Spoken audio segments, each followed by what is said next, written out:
no capítulo 1, versículo 3, ele vai dizer o que temos, ele vai dizer que nós somos abençoados com toda sorte de bênçãos. Então presta atenção, igreja. Não esqueça, você não será abençoado, você já é abençoado. Amém. Eu vou na igreja, porque eu vou na igreja buscar a minha bênção. Sim, aqui é o lugar da bênção. Aqui há orações que curam, que libertam, palavras que transformam, mas eu quero dizer uma coisa, se você está em Cristo, você já é abençoado. Amém. Efésios diz isso claramente. Nós somos abençoados por toda sorte de bênçãos. E ele ainda vai dizer, né, nas regiões celestiais, quer dizer, você pode orar aqui, ou você pode orar em qualquer outro lugar, desde que você esteja com essa consciência, essa maturidade, de que em Cristo você já é abençoado. Tudo que você fizer a partir daí, vai ser atos de gratidão, vai ser atos de amor, porque você já é abençoado. Eu não tenho nenhuma dificuldade, inclusive lá na igreja, algumas vezes a gente vai ao monte para orar, e é importante, legal, tem aqui, glória a Deus, mas a gente sempre vai assim, eu vou para o monte buscar a minha bênção, eu vou para a igreja buscar a minha bênção. E eu quando li Efésios, eu li mais de uma vez Efésios, eu não sei quantas vezes eu li, né? Tem algumas cartas que eu li mais, sei lá, 3, 4 vezes, porque é rápido, dá para te ler rápido. Quando eu fui lendo, quanto mais você lê, mais te liberta. E então eu fui entendendo que todos os meus passos agora que eu dou, e no que eu faço, eu vou subir um monte. Por que eu vou fazer isso? Eu quero estar mais perto do Abba, eu tenho tanta vontade, tanto desejo de estar perto dele, que eu vou procurar um lugar para eu estar mais perto. Se ele não me der nada, não tem problema, ele já me deu tudo. Olha só, entenderam? Paulo escreve também uma carta, se não me engano, a Coríntios, que fala que em Cristo nós já possuímos tudo. Somos dele e nele nós já possuímos todas as coisas. Então, por que insistimos em ficar buscando outras coisas, das quais a Bíblia diz que nós já temos em Cristo?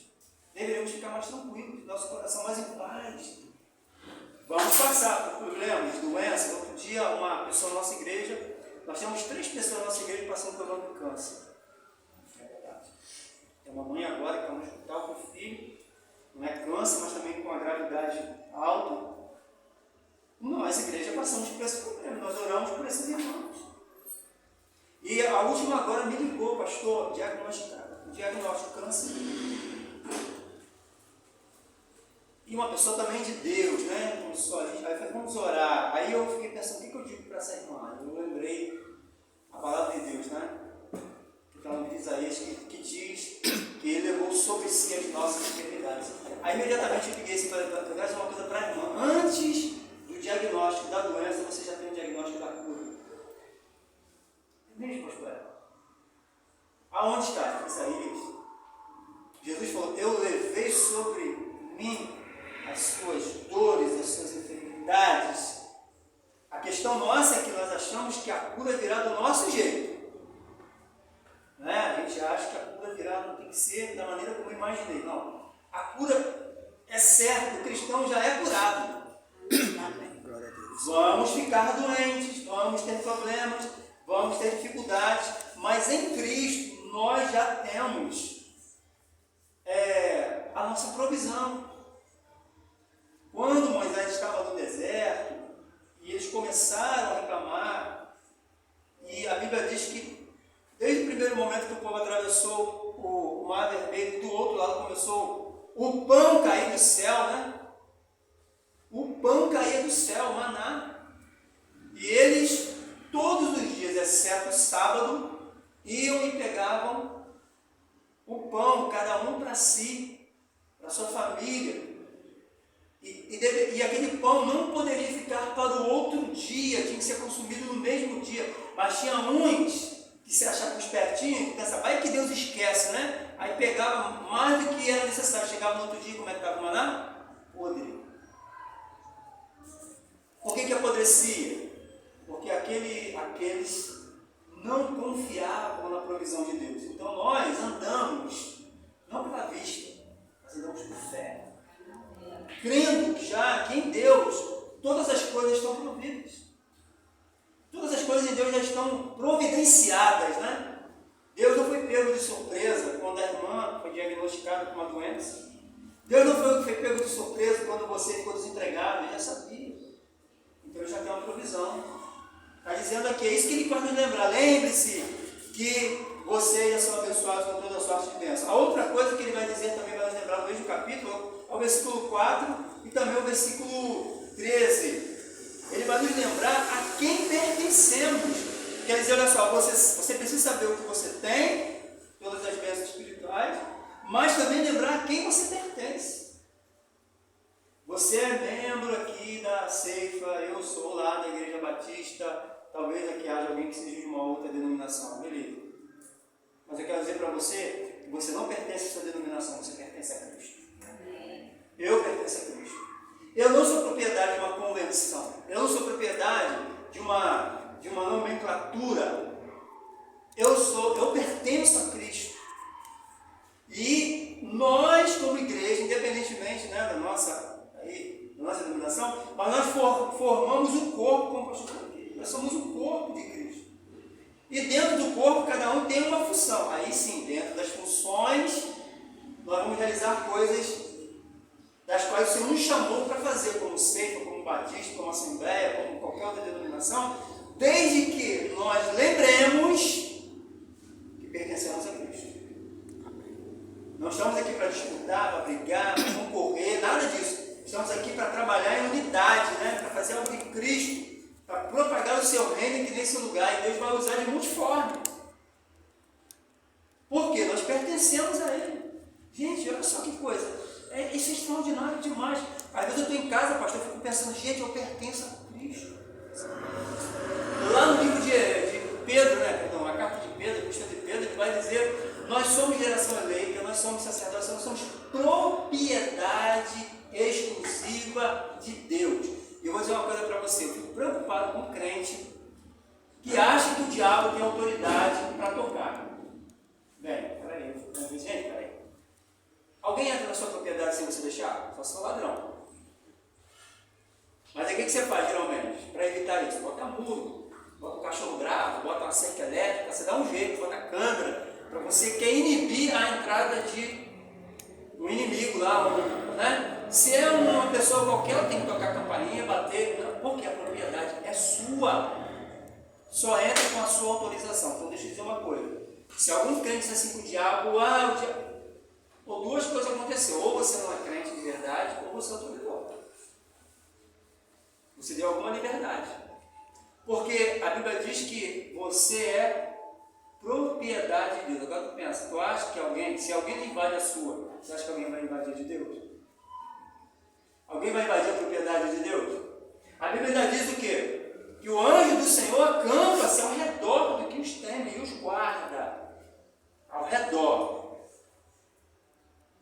Quer dizer, para que diabo toque em você, como João diz que ele não pode tocar, pastor, mas a história de Jó aconteceu porque quem o tempo todo estava controlando a história? Foi o diabo? Deus é que, não, vai lá. Deus que deu autorização para aquela condição ali, dentro daquele limite. Então é um texto, inclusive, para dizer, para mostrar mais forte para a gente que nós pertencemos a Ele.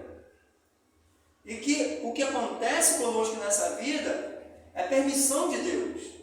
Mesmo algumas coisas que não são muito legais. O pastor uma vez falou uma coisa para a gente lá, eu falei assim, gente, Deus permite alguns B.O.s na nossa vida, só para a gente lembrar que se a gente andar fora da presença dele, a coisa não vai ficar legal. Então tem algumas coisas que acontecem com a gente, que a gente quer, a gente pensa que Deus esqueceu de nós, nos abandonou, não, nós pertencemos a Ele. Né? Davi tinha essa compreensão que ele faz uma oração, assim que ele comete o pecado, ele ora e ele, Senhor, eu posso perder tudo. Posso perder o reinado, o dinheiro, a tua presença. Eu não quero perder, porque eu sou tua propriedade. Se houver em mim algum, olha o que ele vai dizer, se houver em mim algum caminho mau, me leve para o caminho da justiça. Quer dizer, não deixa eu pegar uma estrada paralela, eu quero continuar no caminho. Então, nesse capítulo 1 aqui, ele vai lembrar isso também, que nós precisamos lembrar a quem nós pertencemos. Versículo 5 também ele vai dizer A outra coisa que podemos lembrar de Efésios, capítulo 1, versículo 5, o nosso propósito. Qual é o nosso propósito? Versículo 5, lá no capítulo 1, depois você lá em casa, vai dizer que era já do desejo de Deus, do propósito de Deus, que nós pertencêssemos à sua família. O projeto inicial de Deus, lá o propósito, o projeto é um propósito. Você tem planos? Eu também tenho plano, mas se o teu plano e o meu plano não estiver em consonância com o propósito de Deus, não vale a pena. Se você perceber, eu costumo dizer isso lá também, se vocês percebem que o seu plano não está em conforme o plano e o propósito de Deus, é melhor você abandonar o seu plano e ficar com o propósito de Deus. E Deus está trabalhando em nós para que nós, a cada dia mais, é o outro propósito também, né? Nos tornemos mais semelhantes a Jesus. E isso aqui é o nosso destino. Veja só, o que nós temos, a quem pertencemos, o nosso propósito, fazer parte da família de Deus, ser parte da família de Deus, o propósito de Deus para a nossa vida, e o nosso destino. Qual é o nosso destino? Pastor, ir para o céu. Aí tem um hino, é lá no cantor cristão, ele canta assim: em terra ou mar, seja onde for, né? Ele vai dizer, com Cristo aí é céu para mim. Bem, a vontade do crente deve ser essa mesmo, ir para o céu, mas fazer uma coisa para os irmãos. Antes de você ir para o céu, eu preciso manifestar o céu aqui. Então essa coisa de a gente aceitou Jesus para ir para o céu, está esperando ir para o céu, a gente precisa repensar algumas coisas aí, se realmente é esse o nosso destino. Lá, aqui em Efésios, no capítulo 2, versículo 15, não está dizendo isso, está dizendo que o nosso destino, a construção de Deus em nós, é que nós nos tornemos a cada dia mais parecido com Jesus. Eu pergunto a você está mais parecido com Jesus? Deixa eu falar uma coisa interessante aqui. Eu preciso amanhã ser melhor do que hoje. O Genivaldo de amanhã precisa ser melhor do que o Genivaldo de hoje. Porque Deus está fazendo algo em mim e a cada dia isso precisa ser progressivo, eu preciso melhorar. Essa imagem que foi deturpada pelo pecado e vou me tornando semelhante a Cristo. Quer dizer, o meu destino, o nosso destino, o seu destino é ser semelhante a Jesus. Você não será um Deus, não é isso que ele está dizendo. Isso foi a história do diabo. O diabo disse que você poderia, né, que o homem poderia ser Deus. Você não vai ser um Deus, você será semelhante no caráter. E isso nós já podemos experimentar exatamente aqui. Essa transformação. Olha como que Efésios vai trabalhando isso, para nos fazer lembrar o que temos, a quem pertencemos, o propósito e o nosso destino. Mas no capítulo 6, que é muito usado para a batalha espiritual, por que ele vai tratar disso aqui? Porque tudo isso que eu disse, e que a palavra de Deus está dizendo, não será fácil compreender e viver. Porque prega, né? O pastor prega, talvez você já viu isso aqui no estudo aí, com o pastor Sandro, com o Wilson também que está dando estudo, com algum irmão, e depois você esquece disso. Aonde vai ser manifestado tudo isso que eu estou lendo aqui, que eu estou vendo? É exatamente lá fora. Aqui esse ambiente é propício para você ser e experimentar o que nós dizemos aqui. Lembrar que você tem bênçãos espirituais, que você pertence a Deus, né? Que os propósitos de Deus na sua vida é fazer parte da sua família e que você vai estar crescendo de maneira que seja semelhante ao Filho de Deus, né, a Jesus. Mas quando você sai dessa porta para fora, como é que é? Como é que funciona? Aí ele vai dizer, aí você está em guerra, aí é a batalha, aí é o teste, aí é o enfrentamento, aí é a prova de resistência, aí é onde nós vamos saber se absorvemos aquilo que a palavra de Deus nos ensinou, ou que vocês estão aí aprendendo nesses 3 anos, ou se isso apenas entra por um ouvido e sai pelo outro, não é uma verdade.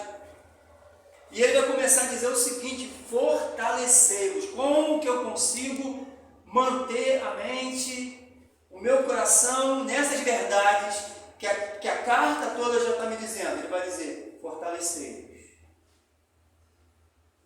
E é interessante essa palavra fortalecei-vos, ela é uma palavra que é uma raiz da palavra fortaleza.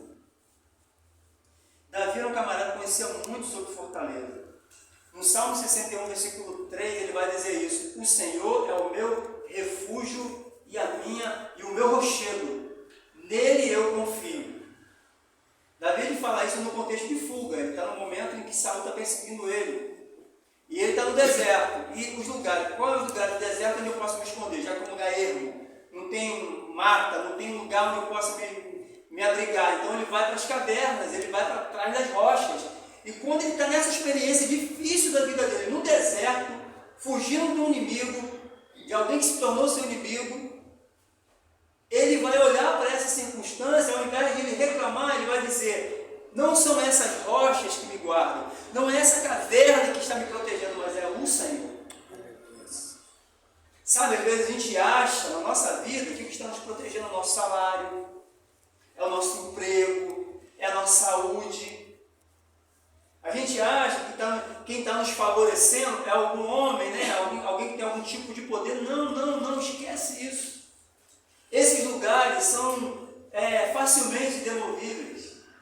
Esses lugares são facilmente destruídos. Esses lugares mudam com muita facilidade.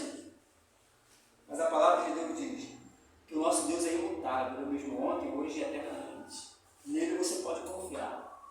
Você e eu, nós precisamos fazer dele o nosso lugar seguro. Nesse momento difícil do Brasil, do mundo, não é só do Brasil, mas é do mundo, o seu lugar e o meu lugar de refúgio é em Deus, é na sua palavra. Nós estamos vivendo esse momento agora, né? Lá na igreja tem ido lá alguns candidatos, e as palavras de promessa são muitas. Você vai ligar sua televisão, é as mesmas promessas de sempre. Aí você pensa: mas pastor, por que nunca funciona? Porque são palavras de homens. E nós ainda, que lógico, orando por todos eles, tá? Devemos orar por todos eles, porque a Bíblia diz: ore por todos os poderes constituídos. Então devemos orar por eles.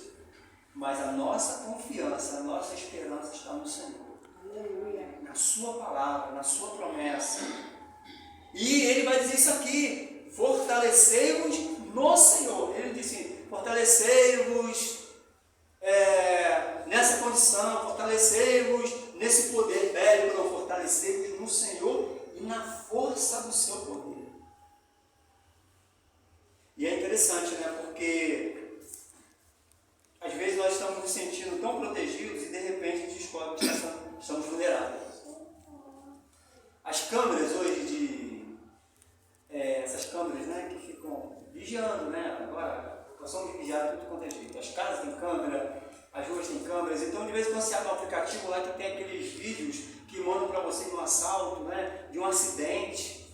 É ao vivo o negócio, é ao vivo quase, o negócio quase que é ao vivo. E aí você vê, né, na filmagem, a pessoa diz ali: cara, outro dia eu vi 2 rapazes, né, mandaram um vídeo para mim lá, e fico olhando. Aí fiquei olhando o que esses 2 rapazes estão fazendo parado aí. Estavam parados, conversando com o outro, numa rua tranquila. De repente, um carro passou por cima. Fiquei paralisado assim, no vídeo. Eu falei: gente, eu não queria repetir, mas eu tive que repetir para entender. Como assim? Estava parado, tranquilo. Foi assim, numa fração de segundos, aquele rapaz morreu. Foi muito rápido. Estavam conversando. Provavelmente a gente segura aqui, numa rua tranquila, quase está passando um carro, mas alguém em algum lugar veio, perdeu o freio, estava embriagado, não sei o que aconteceu, e morreram. E às vezes a gente está assim, achando que está seguro, né? Porque está de repente num lugar muito bem abrigado, num lugar muito bem resguardado. Não. O nosso refúgio, o nosso lugar seguro está em Deus. É por isso que ele vai dizer que para podermos vencer o que está acontecendo e o que virá ainda, só tem um lugar: em Deus. Se refugie nele, fortaleça a fé de vocês nele, fortaleça a esperança, né?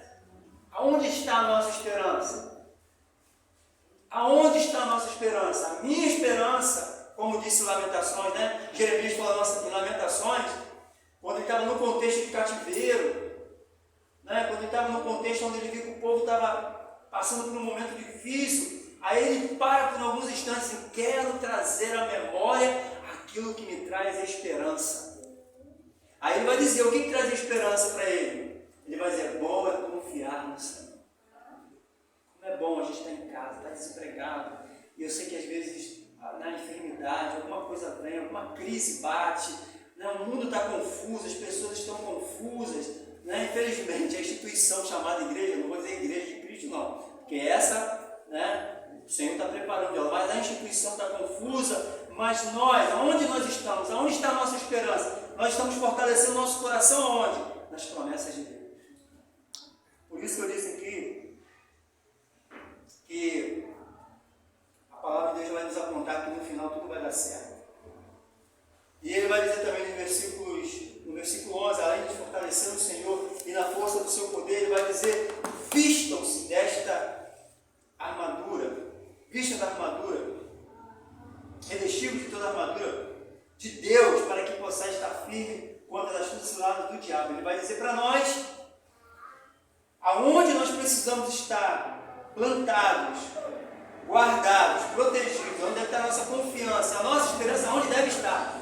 Nunca no homem, nunca numa instituição, nunca, tire isso da sua mente, sempre em Deus, sempre em Deus. Deus é a razão, Ele é o motivo. Na verdade, o que nós estamos vivendo, a razão não somos nós, o motivo não somos nós, é Ele, é a razão de tudo. Amém. Ele é o motivo de tudo. A Bíblia diz que todas as coisas convergem para Ele. Amém? Amém. Né? Todas Glória as a coisas Deus. convergem para tudo é para Ele. Então, se você estiver dentro de um contexto de trabalho, se você estiver dentro de um contexto de um ministério, se você estiver, aonde você estiver, o que você estiver fazendo, realizando, pare para pensar o que eu estou fazendo, glorifica a Deus, exalta o seu nome. Esse é o propósito. O fim do que estamos fazendo não somos nós. Nós temos a prepotência de achar, né? Às vezes nós temos essa prepotência que as coisas funcionam para nós. Não funcionam para nós.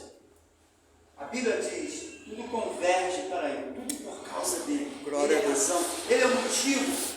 Quando nós entendermos isso, o nosso coração vai encher de alegria. Por exemplo, Filipenses capítulo 1, versículo 11, ele vai dizer, cheio do fruto de justiça, que são, por Jesus Cristo, para a glória e louvor do seu nome. Quer dizer, o fruto é o quê? É o último produto da árvore. O fruto é o último produto da árvore. Está dizendo, aquilo que você faz desde o começo até o final tem que glorificar o nome do Senhor. Glória a Deus. Se alguma coisa está acontecendo, se alguma coisa você está realizando não glorifica a Deus, então você precisa repensar. Se você entendeu o Evangelho, se você entendeu a palavra. E ele vai dizer isso aqui, revistam da armadura. É interessante, né? Que a vestimenta já está disponível. Amém. Já está disponível. Tudo o que você precisa já está disponível. Tudo o que você precisa já está pronto. Mas pastor, então por que eu estou vivendo uma situação que eu não estou entendendo direito? Ele vai dizer, vistam-se. Está disponível, mas quem tem que colocar a armadura sou eu. Quem tem que tomar a atitude de se revestir sou eu. Essa armadura, logicamente, Paulo vai usar de maneira figurada a roupa do soldado romano, por exemplo, mas essa roupagem que Paulo está dizendo aqui é espiritual. E ele vai depois dizer, né, você vai ver isso mais à frente, ele vai dizer as partes dessa armadura, você proteger a sua mente com o capacete da salvação, ó, coloque proteção da mente, sabe por quê? Porque o ataque do diabo na sua maior investida não é, né, nas partes que não tem tanta vulnerabilidade, né, mas é na mente. Aonde o ataque é na mente. Vai fazer com que você esqueça das coisas de Deus. Como é que ele faz isso? Distraindo você. Isso que o pastor falou aqui sobre essa confusão aí da política que aconteceu. Os pastores agora estarem nessa discussão. Eu falei, gente, isso é distração. Será que estão entendendo? Que nós estamos sendo distraídos. A nossa missão qual é? A nossa missão é pregar o reino. É implantar o reino de Deus no coração de cada pessoa. Isso aqui agora é uma interpretação particular. Está aí, pode dizer. A gente sempre leu, né, dessa forma sobre o que está para acontecer, né? Então, sempre leu assim, não, porque o novo governo mundial será implantado. Falando do anticristo, né? E cada fiquei pensando, li o texto de Mateus, Jesus falando que o mundo jaz no maligno. Aí depois, mais à frente, quando ele está indo lá no Getsema, ele vai dizer assim para o discípulo: está se aproximando o príncipe deste mundo. Aí eu pensei, peraí, se o reino vai ser implantado, se o reino que vem, que dizem que será implantado, é do anticristo, tem alguma coisa que está no tratamento aqui. Porque Jesus falou que já está implantado, já está em vigor. Pastor, eu esperava que o anticristo não, já está vigorando. Jesus falou isso. A gente fica assim pensando que a coisa ainda vai acontecer. Já está. João falou isso. Os anticristos já estão entre nós. O sistema já está implantado. O sistema já está funcionando, já está em vigor. Então o que virá? Aí eu pensei, eu fiz a pergunta ao pastor, mas então o que virá? O que virá? O governo que virá agora não é esse governo corrupto. Não é esse governo de maldade. O governo que está para vir é o Filho de Deus, que também já está implantado no seu coração, no meu coração. Jesus falou: onde está o reino de Deus? Dentro de vocês. Mas isso vai se externar. Jesus ele veio exatamente para desfazer as obras do diabo. E isso através da igreja, através de você que tem um reino dentro dele. O reino de Deus vai ser externado a partir do momento que nós como igreja, eu como igreja, começamos a realizar, a fazer, a se mobilizar em implantar esse reino na terra. Preste atenção, irmãos. O nosso destino não é ficar aqui. Amém. Glória a Deus. Esse aqui não é o nosso lugar de morada. Ainda que a vida é bela, a vida é boa, porque foi o Criador que nos deu, você tem que cuidar dela. Mas aqui é apenas, eu disse na igreja esse dia, isso aqui é apenas um intervalo para aquilo que virá, que é infinitamente melhor. Nesse intervalo a gente tem passado alguns percalços, a gente tem aprendido muita coisa. Nesse intervalo a gente cresce, Deus está nos dando a oportunidade de crescer, desenvolver a nossa fé, a nossa confiança nele. Às vezes nós achamos que Deus esqueceu de nós, Ele se afastou. Não, é uma experiência que Ele nos proporciona sobre a nossa confiança nele. Mas Ele está presente. E nem sempre você vai sentir a presença de Deus. Nem sempre você vai sentir um arrepio, uma emoção. Às vezes você não está sentindo nada. Mas o teu coração está firme no Senhor, sabendo que Ele está. Eu não sinto nada, mas sei que Ele está. Eu não estou vendo nada, mas sei que Ele está. Amém, Jesus. Glória a Deus. É isso que a carta aos Efésios quer nos fazer lembrar. Que existe uma luta, existe uma batalha. Essa batalha não é contra seres mortais. A nossa guerra contra seres espirituais é uma das primeiras vezes na Bíblia que a gente vai encontrar, inclusive, hierarquias do mundo das trevas, potestades, príncipes, que atuam. Você está aqui sentado aqui agora, nós estamos aqui agora, mas as forças que militam contra o reino de Cristo estão atuando nesse exato momento. E quando a igreja se reúne nessa comunidade de fé, como família espiritual, quando nos reunimos aqui, também o reino da luz, o reino de Cristo também está agindo nesse exato momento. Amém. Talvez você esteja pensando em alguém que você gostaria que estivesse aqui, talvez um parente, um filho, um esposo, uma esposa, não sei, estivesse aqui com você, talvez esteja em outro lugar que você não gostaria de estar, mas o fato de você estar aqui orando, intercedendo por ele ou por ela, isso é uma batalha, uma guerra espiritual, aonde Deus está militando por você. Amém. Por isso ele fala: vista a armadura de Deus, coloque o capacete da salvação, coloque os sapatos da preparação do Evangelho da paz. Glória a Nós Deus. paramos de pregar, de falar de Jesus. Você pega os WhatsApps do crente hoje, você pega aí as redes sociais do crente e fala sobre tudo, menos sobre Jesus. Sobre o amor de Deus. É vaidade, é briga política, é briga de denominação. Gente, a gente não fala de Jesus.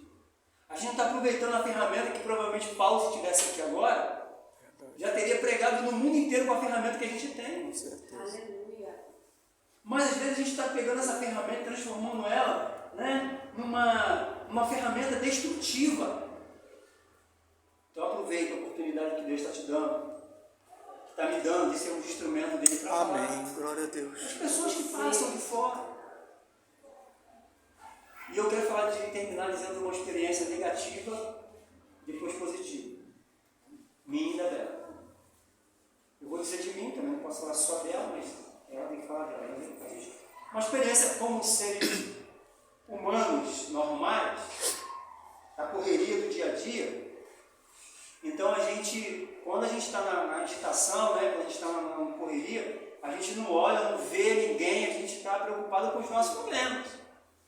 Então, foram 3 situações diferentes. A primeira, nós estávamos em Nova Iguaçu, mais ou menos no horário de 11 horas para meio-dia, sol quente. Eu estava com um boleto para pagar, você imagina, né? Não deu para pagar pelo aplicativo, já me irritou, vai se irritar. Tem que ir lá para o banco, tive que ir lá para Nova Iguaçu, um calor. E quando eu estou passando na Danilo Peçanha, tem um homem sentado assim, pedindo esmola. E sempre a gente fazia, a gente passa batido. Estou preocupado, estou com meus problemas. Quando eu passei e olhei, estava eu e ela junto, na mesma hora a voz disse assim, para e fala com ele. Mas eu passei direto. Fui direto, tem que pagar primeiro minha conta. E olhei a perna dele e pensei lá comigo no caminho, né? Poxa, a televisão fala tanto de pessoas que ficam, né, inventando aquilo ali para poder pegar algum dinheiro. Mas eu fui indo pelo caminho e a voz dizendo, quando você voltar, você para e fala comigo. Fui lá, paguei a conta, voltei. E eu ia passando direto, aí a voz falou, você não vai parar para falar com ele. Aí eu tive, né, não tem jeito. Mas eu não sabia, mas eu já tinha falado com ela também. Aí paramos para conversar com ele, com esse homem, aí realmente a perna dele estava muito danificada. Ele me contou a história dele. Morava em Magé, estava em Nova Iguaçu. Vocês têm uma ideia da distância. Estava com uma série de dificuldades. E aí, pegamos o nome dele, nós oramos por ele. E enquanto a gente estava ali com ele, eu vi que as pessoas começaram também, né? Eu vi que estavam passando direto, e nem todo mundo. Mas quando a gente parou e começou a falar com ele, eu vi que pessoas começaram, além da gente, a ajudá-lo financeiramente. A gente orou por ele. Bem, depois eu voltei e não encontrei ele mais ali. Né? A gente não viu mais ele. A outra vez, a gente sempre consegue o culto, às vezes na igreja, a gente vai para algum lugar. Às vezes lá, né? Tem um pouquinho mais cedo. E aí a gente foi ali numa pizzaria que tem do outro lado ali de uma rua. E aí a gente desceu do carro, todo mundo desceu, já entrou. Mas quando eu olhei, eu vi uma pessoa no escuro lá, com um cobertor por cima, né? Eu olhei, estava um pouco frio. E eu ia entrar, a voz de novo falou assim, você vai lá dentro. Assim, do jeito que eu falei para você vai lá dentro, você vai comer sua pizza. Você vai pedir outra. Você não come tanto assim, não. Você vai pedir, você vai embrulhar, você vai levar para aquela pessoa. Só que eu pedi, né? E o pessoal falou, não, pedi outra por quê, pai? Calma. Você vai levar para quem? Calma. E aí, quando eu saí, eles ficaram lá dentro, saiu um amigo, eu fui lá. Quando eu toquei na pessoa, a pessoa deu um pulo. Deu um pulo e arregalou os olhos, como se alguém talvez fosse fazer alguma maldade. Eu falei, calma. Eu vim trazer aqui 2 presentes. Primeiro esse aqui, a pizza quentinha, né? E era menina. Miriam era o nome dela. Na rua. E eu falei, o outro presente é a pessoa que mandou trazer isso aqui para você, Jesus. Jesus te ama. Jesus quer tirar você dessa circunstância, dessa situação. E ela começou a chorar. E a última agora foi ela que fez ali, né? Estava no estacionamento e estava para sair ontem, também tomando café, quando a gente foi sair. Não aquele pessoal que fica ali mais para pegar o dinheiro, porque não toma conta, né? A gente pagou, não deu o dinheiro, já recebeu. Peraí. Ela deu para ele, Jesus te ama. E ele começou a puxar a conversa, disse que tinha também bem ali. Por que eu estou falando isso, gente? Você está falando isso para isso não, estou engrandecendo, não. Estou dizendo que hoje nós não fazemos isso não. A nossa pressa, fecha o vidro, vamos embora. Tá aí porque de repente fez alguma coisa errada. E agora, quando o nosso entendimento começou a amadurecer em algumas coisas que Deus tem feito em nós, o nosso coração começa a ter mais compaixão. Eu não vou esperar que um presidente da República, eu não vou esperar que um prefeito, que um vereador, um governador faça alguma coisa, eu posso fazer. Amém. No poder do Espírito Santo, eu posso dar a eles mais do que eles podem dar. O que eles podem dar? Pedro e João, não temos dinheiro, não temos prata, mas o que temos estudamos. Em nome de Jesus, levanta e anda. Amém. A igreja tem muito mais para dar e oferecer do que qualquer governador. Nós temos, irmãos, a palavra de Deus. Nós temos o pão, que é a palavra de Deus. Isso não quer dizer que você não vai fazer outra parte. Você não vai fazer a parte material. Mas você tem muito mais. Nós temos muito mais do que isso. Do que o mundo oferece. Então seja instrumento de Deus. Vista-se da armadura. Ser vestido da armadura de Deus não é apenas para você ficar protegido, mas é para você também ser instrumento de Deus para proteger outras pessoas. Amém. Você abençoar outras pessoas. Talvez seja alguém que você esteja agora pensando nela, ou pensando nele. E Deus está respondendo para você que através da sua oração, através da sua guerra, da sua batalha particular, Deus está agora alcançando essa pessoa. E muito em breve o pastor vai ver ela sentada aqui, dando testemunho. Aleluia. Que nós podemos essa palavra. Amém? Feche seus olhos, vamos orar e eu vou passar a palavra para o pastor Sandro. Senhor, nós queremos te agradecer por essa noite na tua presença. Muito obrigado pelo privilégio de poder ministrar a tua palavra nesta igreja. A esses irmãos, obrigado pela tua misericórdia sobre a minha vida. Porque eu creio, ó Deus, que tudo aquilo que nós fazemos, realizamos, quando nós podemos fazer e realizar, porque o Senhor tem nos permitido. Amém, Jesus. Obrigado, Deus, pelo privilégio de fazer parte da sua família. Obrigado, Deus. Não mereço fazer parte dela. Mas o Senhor um dia olhou para mim e com amor eterno me amou, me trouxe, me resgatou, me tirou do império das trevas e me transportou para o reino do seu Filho amado. E te louvo pela vida dos irmãos aqui também, que da mesma forma foram transportados para esse reino. Obrigado, Jesus. E agora nós queremos orar por aqueles que ainda não fazem Em parte. nome de Jesus, Pai. Que estão aqui próximos de nós. Verdade, Deus. Ou que estão distantes de nós, mas, ó Deus, nós queremos clamar por eles. Amém. Pedir, ó Deus, que nos levantemos, que nos erguemos, para que sejamos instrumentos do Senhor, para o encontro de cada uma delas. Amém, Jesus. E naqueles lugares que não podemos entrar, naqueles lugares que talvez não tenhamos autorização para estar, mas, ó Deus, esses lugares não impedem que a nossa oração entre. Amém. Não impedem que teu Espírito Santo entre. Por isso nós clamamos, ó Deus, por pessoas que nessa noite estão clamando pelo Senhor, estão pedindo ajuda, estão precisando de salvação, estão precisando de pão, estão precisando de roupa. Ó Deus, visita nessa noite. Em nome de Jesus, Pai. Através do teu Espírito Santo, mas também visita através da tua igreja. Amém, povo, Pai. Amém, Jesus. Que muitas vezes se perdeu nesse amontoado de pensamentos e filosofias e complicações desta vida. Como o apóstolo Paulo disse a Timóteo, aquele que está alistado para a guerra não se embaraça com as coisas desta vida. Senhor, que haja desembaraço entre nós. Em nome de Jesus, Pai. Para que possamos livres caminhar na direção daqueles que precisam de Jesus. Toma essa igreja nas tuas mãos. Ela é sua. Amém. Ela pertence ao Senhor. Glória a Deus. Eu te louvo por ela. Que ela continue a ser instrumento do Senhor aqui nesse Amém, lugar. Jesus. Que ela continue sendo uma influência nesse lugar. A despeito, ó Deus, como o pastor falou aqui, do mundo, ela é uma influência. Talvez não tenhamos a ideia da influência que temos ou tivemos sobre a vida de alguém que já entrou aqui, ou que esteja passando aqui. Talvez só na eternidade teremos uma ideia completa, mas eu te louvo porque essa igreja foi plantada aqui pelo Senhor para que alguém fosse abençoado, para que alguma família fosse alcançada.